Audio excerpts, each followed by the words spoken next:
So a little bit more about natural progesterone. So one thing to keep in mind is that natural progesterone has actually been found to have a reduction in the risk for breast cancer. So, that's really important because a lot of these studies that have been coming out over the past few decades, you have to keep in mind they were using something else, and they were using something called progestins, and these are synthetic, and they are not at all the same chemical structure at all as what our body would naturally be producing. So they did have some adverse effects. Another thing, the micronized progesterone or the compounded progesterone is taken orally.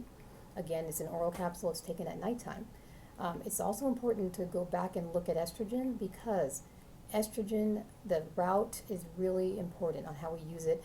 It used to, we have estrogen tablets still, and still some people prescribe it, estradiol tablets, but it's been shown the oral route of taking estrogen is actually an increased risks for thrombosis, thromboembolic diseases like cardiovascular disease, heart attack, stroke.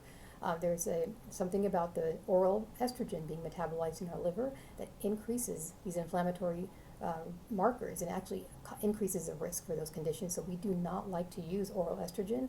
We prefer transdermal. Transdermal comes in all sorts of different types of modalities. There's estrogen patches, estradiol patches from the pharmaceutical side. They have different pharmaceutical gels and creams. And then again, we can also compound the bioidentical estradiol plus estriol, which is usually a cream and is also applied to the skin. So that is the preferred method of replacing estradiol, and then the preferred method for replacing progesterone is going to be the oral route.